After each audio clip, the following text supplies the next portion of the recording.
Bonjour à tous les amis, j'espère que vous allez bien aujourd'hui. Bienvenue sur cette nouvelle vidéo les gars où je tiens à vous présenter mes deux anciens catamarans de vitesse dont ça fait déjà quasiment 6 ans que je possède les deux. Ouais, c'est ça exactement. Donc ce sont deux Genesis 900 ce sont deux coques que j'ai eu en fibre de verre avec lequel j'ai eu pas mal de péripéties et de galères dont je tiens à vous expliquer ça dans cette vidéo les gars. Donc là les gars, on va commencer par le Genesis 900. Donc c'est une coque que j'ai achetée avec une peinture d'origine. C'est une coque qui existe en vrai, d'accord. Comme je répète, je la possède depuis déjà 6 ans. C'est une coque que j'ai achetée et ce qui m'a pas plu d'entrée de jeu, c'est que la peinture commençait à s'écailler, dont le vernis a mal été posé sur la coque. J'ai contacté le magasin qui lui a effleuré mon souci après une machine que j'ai payé quand même 529 € avec un moteur 3674 en moteur SSS avec un variateur complètement pourri. C'est un bateau qui était d'origine en 4S. Donc les gars, ce qui m'a saoulé, c'est déjà la peinture qui s'écaillait, qui est partie.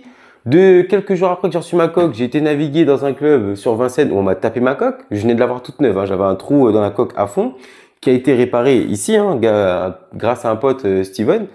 Donc voilà. Donc là les gars, voilà. Donc déjà la peinture déjà me plaît plus du tout car elle a vieilli, elle était fragilisée. C'était vraiment le vernis n'a pas été posé correctement si vous voulez. Donc là les gars, cette coque là, c'était l'une des coques qu'on a renforcée en premier en carbone Kevlar. Hein. Donc ça fait partie des premières coques. Les amis, alors qu'on a renforcé cette coque là, pourquoi? Parce que la navigation en fibre de verre, la coque elle se craquait, c'était vraiment assez compliqué. Je naviguais en 3S.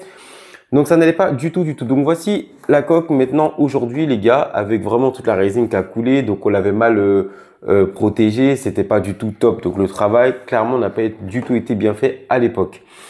Donc là les gars, cette coque là, ça, qu'est-ce qui va se passer? Pourquoi je vous en parle? Car aujourd'hui je ne peux pas la faire naviguer telle qu'elle est. Pourquoi?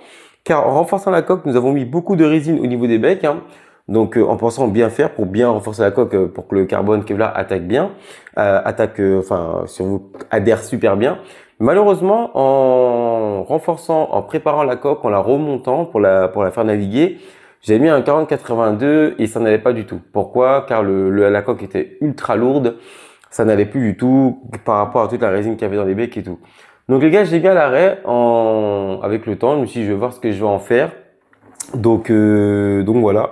Donc aujourd'hui, cette coque là, elle va être restaurée par le frangin. Donc je vais la faire peindre aussi. Donc voilà, je vais changer la peinture, on va restaurer, on va la mettre en twin cette fois-ci. Donc cette coque sera montée avec deux moteurs SSS ou Léopard ou Rocket. Ça, je n'en sais rien pour le moment.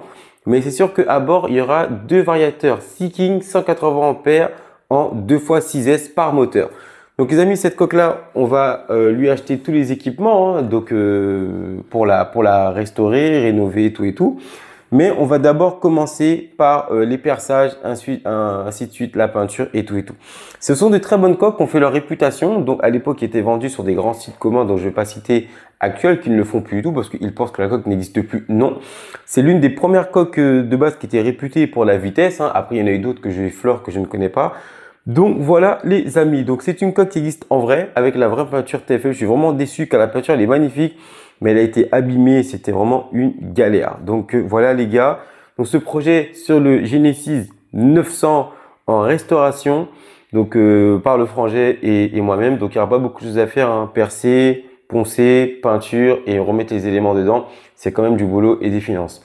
Donc voilà les amis, donc les gars, ah oui, et une petite parenthèse, mon plus haut record avec cette coque, c'était vraiment dans mes débuts, j'ai fait 90 km/h, ce qui est déjà pas mal. J'étais très content au début par rapport à ce qu'on sait faire aujourd'hui. Donc voilà les amis. Donc là les gars, je vous présente le Genesis aussi, pareil. Donc Genesis, lui c'est le Genesis tout court. Donc c'est une coque que j'ai eu neutre, d'accord, ok. Que j'ai fait une petite peinture que j'ai renommée Black Pearl. Hein, donc voilà. Donc cette coque là, esthétiquement, elle n'a rien du tout. Donc là les gars, cette coque là, elle est en monomoteur. Elle est en elle était en 2x6S. Donc c'est une coque qui est actuellement un moteur Léopard en 2200 kV et je vais également mettre un variateur ZTW 200 ampères.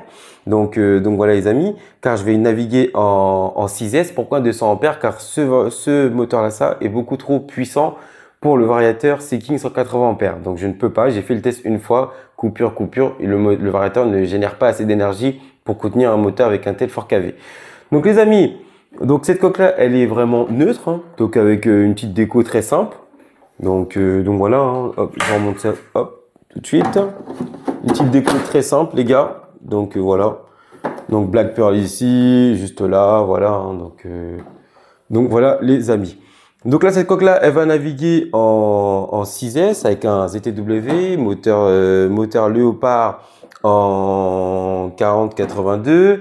Là, je vais remettre la plaque cerveau de direction. Il y a déjà les plaques pour les batteries. Je vais mettre le cerveau de direction. Enfin, on va refaire ça propre. Il me manque 2 sorties d'eau.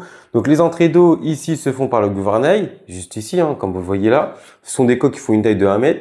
Donc, les entrées d'eau ici par le gouvernail. Donc, vous avez une pièce décalée qui me sert à stabiliser ma coque en pleine vitesse. Que c'est vrai que quand le gouvernail était vraiment aligné, la coque elle faisait ça. Et depuis que j'ai mis ça, je n'ai plus de soucis. Donc là, c'est une hélice préparée Obtura. Donc, c'est une coque de vitesse. Hein. Donc là, on l'a fait hors vidéo. On a recentré le moteur car il était trop de l'avant. On l'a redécalé un peu plus vers l'arrière du bateau. Transmission neuve, étambeau qui était là depuis pas mal d'années, pince neuve, la totale et le refroidisseur Spectrum. Donc les amis, ce sont deux coques. Ce sont les mêmes coques les gars, sauf que là je suis en mono, twin. ZTW 2 fois 180 ampères en termes de variateur, ici en variateur ZTW. Donc les gars, voilà, donc ce sont les projets de restauration, ce sont des projets qui vont être en cours. Je ne saurais pas vous dire quand est-ce qu'ils vont naviguer, mais c'est en cours, donc voilà les amis. Mais en tout cas les gars, n'hésitez pas pour ceux qui veulent poser des questions sur ces Genesis, hein, car on est 3 à les avoir et vous avez Loïc et mon frère qui possèdent l'ancienne peinture. Moi j'ai la nouvelle peinture qui ne sera plus là également et le Black Pearl qui est une peinture que la coque je l'ai acheté à brut comme ça. Donc voilà les amis, donc ce sont des coques que je peux conseiller pour ceux qui aiment la vitesse, la petite vitesse. Hein. Donc ce sont des coques qui rivalisent avec le Migeco d'origine, hein, parce que maintenant le Migeco n'est plus d'origine. Donc voilà, ce sont des coques vraiment super sympas les amis. Donc vous pouvez retrouver ces coques là sur le site TFL, car ce sont des coques TFL les gars, qui sont équipées RTR avec des moteurs SSS, avec des variateurs 120 ampères surtout si je ne me trompe pas.